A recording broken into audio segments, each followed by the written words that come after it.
This is the Hunter's Field Anomaly Report.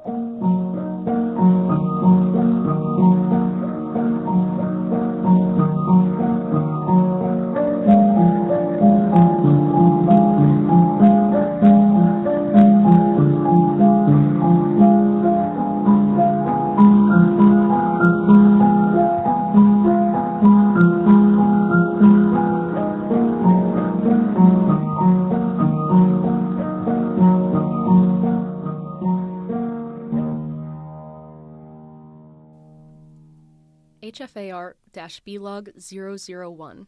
Date 16th November 2024. Well, we've made it through the night. Barely. They're joking. We're fine. Fine and trapped. We know, Officer Mertens. Thank you.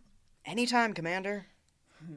Well, if we're all ready, I want to go over my tentative plan, unless there are any objections. No, Commander. Okay. Obviously, we're not in an ideal position, but I figured we should first make a list of things we do have going for us. First, this place is habitable. As it stands, we're not in danger from environmental conditions. Officer Mertens, I expect you to update me if this changes. Also, I won't say this definitively yet, but as of now, we seem to be alone in here. Or, at least, there are no hostile presences we can perceive.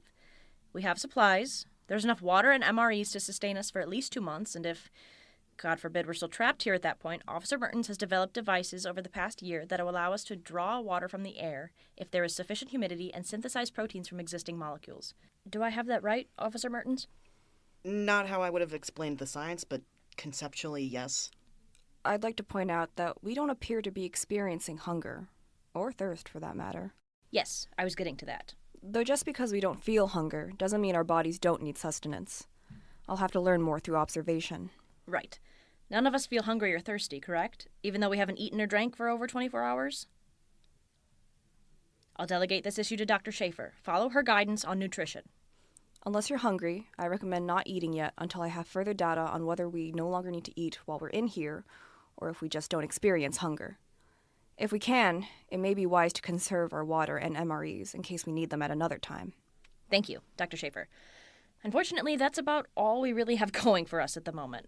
As for a plan to return to, well, outside the door, here's what I've come up with. To start, Officer Griffiths and I will go through that door, the nearest to the original. To avoid confusion, I've decided to call this door Door B. I will henceforth refer to the original door as Door A. Officer Bolton and Mertens will ensure that this door does not close behind us. Dr. Schaefer, you'll remain available just outside Door B in case... well, just in case.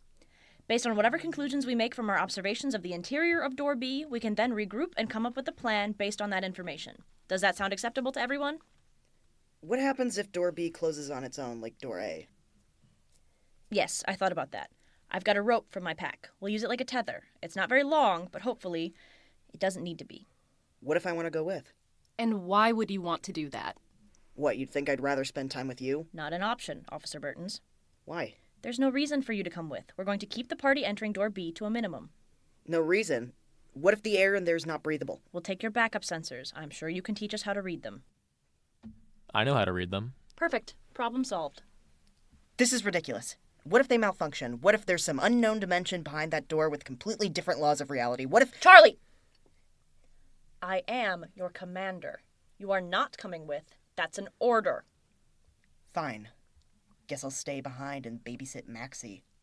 Don't call me Maxie. Any other questions? When exactly will we be implementing this plan? It's 0800 hours at the moment. So I figured Officer Griffiths and I can take some time to review the plan. Officer Mertens can run all the tests they can on what may be behind Door B. You can continue to collect data on the hunger problem, and Officer Bolton can... document. We'll regroup and report at 1100 hours. Let's plan for opening the door at 1200 hours. Thank you, Commander. Well, that's all from me. You're all free to get to work. But remember, stay within eyesight and ideally within earshot. Be a lot easier to do my work if I was allowed to open the door. What was that, Officer Mertens? Nothing. Just getting right to work. Commander, please take this with you. What? Oh, of course. Here, you just turn it on like this and, well, that's about it. It should hopefully keep running even through the door. Here, there's one for Brennan too, just as a backup. Thank you, Officer Bolton. No problem. I'll go see if Dr. Schaefer needs any help. Dr. Schaefer? Yes, Officer Bolton? Need any help? No, not really. Unless you're suddenly feeling famished, I'm honestly not sure what I should do. Sorry, I wish I could be of some help. No need to apologize. Sorry. Shit. I'm, not sorry, then. Dr. Schaefer? Yes? What happens if it's just, like, this? Forever? What do you mean, Officer Bolton? This hallway. What if Fia and Brennan go through the door and it's just another one of these, and another, and another? Then we regroup and make a new plan. Yes, but... Don't worry about hypotheticals right now, Officer Bolton. We should all focus on preparing for this afternoon. Yes. I guess you're right. I don't know. I just feel useless. Useless. Well, compared to the rest of the team, anyway. To be fair, I think we're all feeling a bit useless at the moment.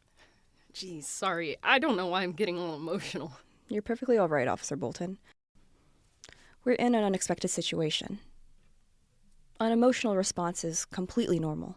Yeah, you're right. I know. I just feel... Well, never mind. Perhaps I should go check in on Charlie, see what they're doing. I'm not sure if that's the best idea. They're very busy. You're probably right. They'd probably be like, "Oh, Max, you're so annoying. I'm doing important science stuff you totally wouldn't get." I can hear you, you know. Am I wrong? That's what I thought. Please try to be civil, you two. What do you mean, Dr. Schaefer? Dear Max here is but my closest compatriot. Sorry, Dr. Schaefer. It's all right, Officer Bolton. I just ask that if you're going to bicker, be quiet about it. And you can just call me Audrey. Yes, Sorry. Audrey. It's okay, Officer Bolton. You can call me Max. What?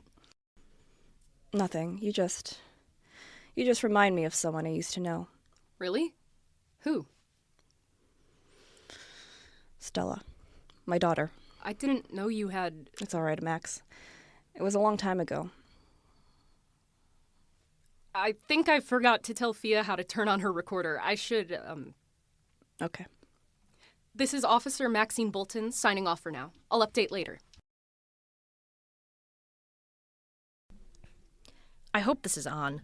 Well, the light's green, so that's good, right? It better be. Yours also has the green light? Yeah. Okay. Jesus. Okay. You all right? Fine. I'm fine. Hey, we're gonna be okay. Thank you, Officer Griffiths. Max, is this all good? Yep, looks good. As long as the green light's on, it's working. Great. Well, then this is HFAR-C, log 001. Officer Griffiths and I are about to venture through door B. We've got our makeshift tether, and Officer Mertens and Bolton, as well as Dr. Schaefer, are standing ready to assist if necessary.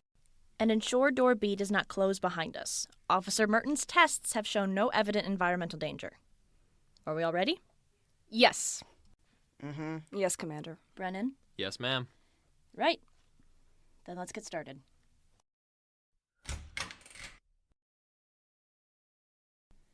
Shit! What the fuck? Why is Commander! Officer Griffiths!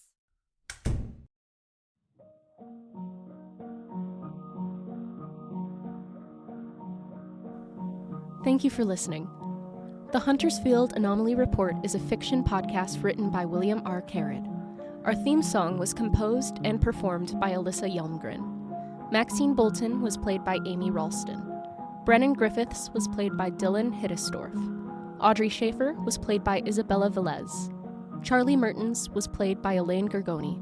And Sophia Chambers was played by Grace McCormick.